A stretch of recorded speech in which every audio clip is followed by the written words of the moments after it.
जय श्री कृष्णा। आपका मेरे चैनल महकार संसार में बहुत बहुत स्वागत है।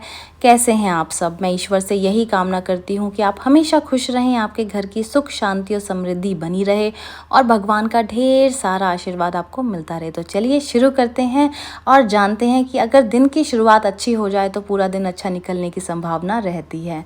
ये बात ऑब्वियस है। शास्त्रों में कुछ बातें बताई गई हैं जिन्हें अपनाने से आपका दिन शानदार गुजर सकता है। कहते हैं कि इन उपायों को करने से व्यक्ति के स्वभाव में पॉजिटिविटी आती है, जिससे वो अपना हर काम बेहतर तरीके से कर पाता है।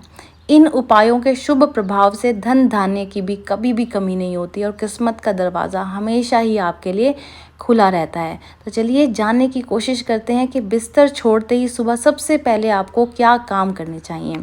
शास्त्रों के हिसाब से सबसे पहले सुबह उठते ही आपने अपनी दोनों हथेलियों के दर्शन करने चाहिए। हथेलियों के दर्शन करने के बाद आपको इस मंत्र का जाप करना है और वो मंत्र है कराग्रे वस्ते लक्ष्मी, कर मध्य सरस्वती, कर मूले तु गोविंद, प्रभाते कर दर्शनम।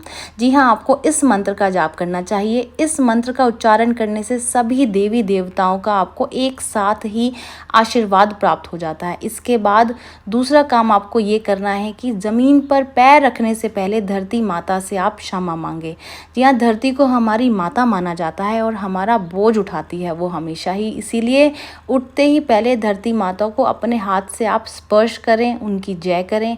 इसके बाद ही आप अपना पैर ज़मीन पर रखें।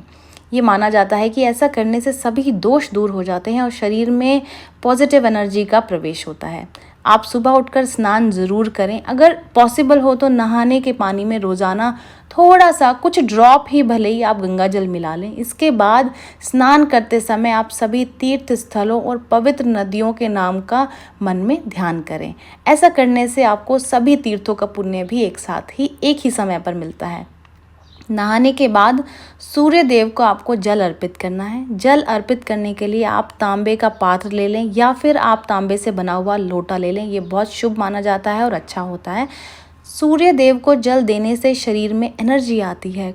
अगर कुंडली में आपके सूर्य देव की कुछ अशुभ स्थिति बनी हुई है तो वो शुभ स्थिति में बदल जाती है, जिससे व्यक्ति को मान सम्मान प्राप्त होने के साथ साथ उसकी आर्थिक वृद्धि भी होती है।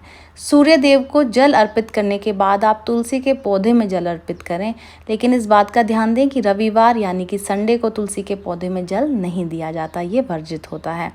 फिर घर के मंदिर में आप पूजा पाठ करें, शंख बजाएं। ऐसा करने से आपको सभी कार्यों में सफलता मिलने की जो संभावना है वो बढ़ जाती है। तो चलिए ये हो गई शास्त्रों में बताई गई बातें और आइए अब जानते हैं आयुर्वेद में सुबह उठने के उन 9 नियमों के बारे में जो न सिर्फ लाइफस्टाइल को बेहतर बनाते हैं बल्कि व्यक्ति में आत्मविश्वास, अनुशासन और बैलेंस जैसे कई गुणों को भी वो विकसित करते हैं। आज के टाइम में भागदौड़ वाली ज़िंदगी हो गई है। सब लोग अपनी अपनी किसी ना किसी दबाव से गुजर रहे हैं, अपने काम में व्यस्त हैं। काम की चिंता में हमारा पूरा दिन कैसे निकल जाता है हमें पता ही नहीं चलता। ख़ास तौर से सुबह के कुछ घंटों में हम क्या करते हैं और अपना समय कैसे बिताते हैं, इन सब का असर जो है वो हमारे पूरे दिन के रूटीन पर पड़ता है। आयुर्वेद में सुबह के कुछ खास नियम बताए गए हैं और वही वो नियम मैं आज आपके साथ में शेयर करने वाली हूँ। तो इस वीडियो में आप अंत तक बने रहें। सुबह जल्दी उठें। आयुर्वेद में ब्रह्म मुहूर्त में उठने की सलाह दी गई है, यानी कि सूर्योदय से 2 घंटे पहले के समय को ब्रह्म मुहूर्त कहा जाता है।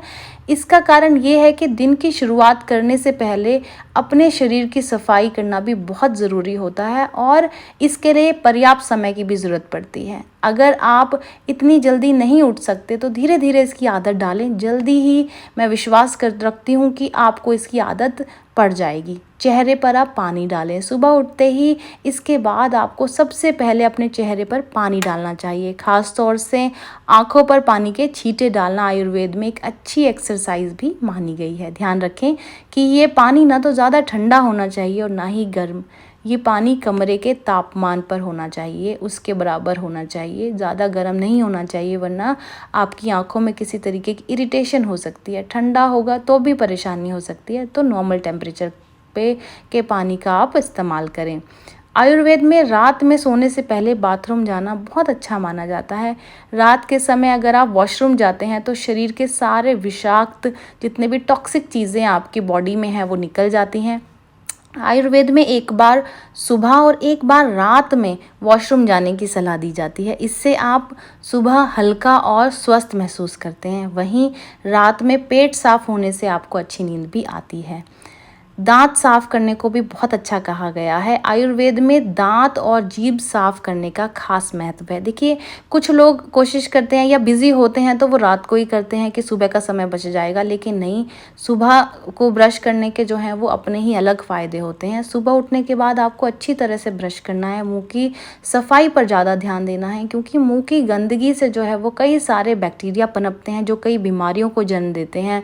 ब्रश को समय समय पर आपको बदलते रहना चाहिए। मीठे की बजाय आप कड़वे टूथपेस्ट से ब्रश करना बेहतर होता है। देखिए, पुराने के ज़माने में नीम की डंडी से ही ब्रश किया जाता था। नीम की सॉफ्ट टहनी ली जाती थी, छोटी पतली पतली जो होती हैं, और उससे ब्रश किया जाता था ताकि मुंह के जितने भी बैक्टीरिया होते थे तो वो उससे समाप्त हो जाते थे। तो आप कोशिश करें कि आप कड़वा टूथपेस्ट जो है वो चूज़ करें, बजाय कि ये कि जो जिसका कलर बहुत सुंदर हो या जिसकी सुगंध बहुत अच्छी हो, आप उसे अवॉइड करें। ज़्यादातर लोग गले में खराश होने पर ही गरारे करते हैं। ऐसे वो डेली नहीं करते, जब कोई परेशानी गले में आती है तभी करते हैं। लेकिन आयुर्वेद के हिसाब से हमें अपने डेली रूटीन में भी गरारे करने चाहिए। गरारे आप नमक और पानी का इस्तेमाल किया जाता है। इसमें आप हल्का सा गुनगुना पानी ले लें और फिर आप गरारे करें। उसमें थोड़ा सा नमक डाल लें, एक चुटकी नमक डाल लें, फिर आप करें।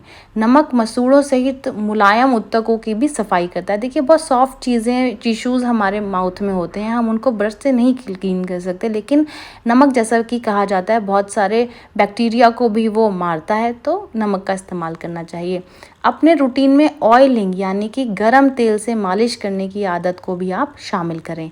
आयुर्वेद के अनुसार तेल से शरीर को जो मॉइस्चराइज़र मिलता है, जो मॉइस्चराइज़ वो करती है, वो किसी क्रीम से नहीं मिल पाता। अगर आपके पास हर दिन शरीर मालिश करना का समय नहीं है, ऑब्वियसली सब बहुत बिजी हैं, इतना समय किसी के पास नहीं होता, तो सप्ताह में कम से कम 3 दिन ज़रूर आप मालिश करें। गर्मी के दिनों में आप सप्ताह में 2 दिन में भी मालिश कर सकते हैं। वैसे तो पूरे शरीर की ही मालिश करनी चाहिए, लेकिन अगर आपके पास समय की कमी है तो कम से कम शरीर के 5 अंगों की मालिश करें। और ये अंग हैं आपकी नाभि मतलब नेवल, पैरों के तलवे, सिर, कान, हाथ और कोहनी। तेल की मालिश नहाने से पहले करनी चाहिए। इसके लिए आप ऑलिव ऑयल, नारियल का तेल, सरसों का तेल और तिल के तेल का भी इस्तेमाल कर सकते हैं। आयुर्वेद के अनुसार दिन की शुरुआत हल्की एक्सरसाइज से भी बहुत ज़रूरी करनी चाहिए। इससे शरीर में ब्लड फ्लो और आपकी फ्लेक्सिबिलिटी मतलब लचीलापन बढ़ता है।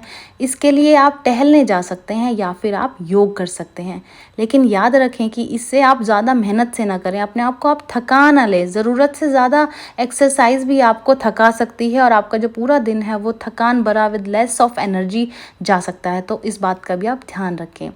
किसी भी कीमत पर आप सुबह का नाश्ता ना छोड़ें। देखिए, आजकल सब लोग डाइट कर रहे हैं, सब लोग अपने फिगर को मेंटेन करने में, अपनी बॉडी को मेंटेन करने में लगे हुए हैं, लेकिन सुबह का नाश्ता आप कतई भी ना छोड़ें। देखिए, सुबह का नाश्ता ना तो बहुत ज़्यादा भारी आपको करना है और ना ही आपको बहुत देर से करना है।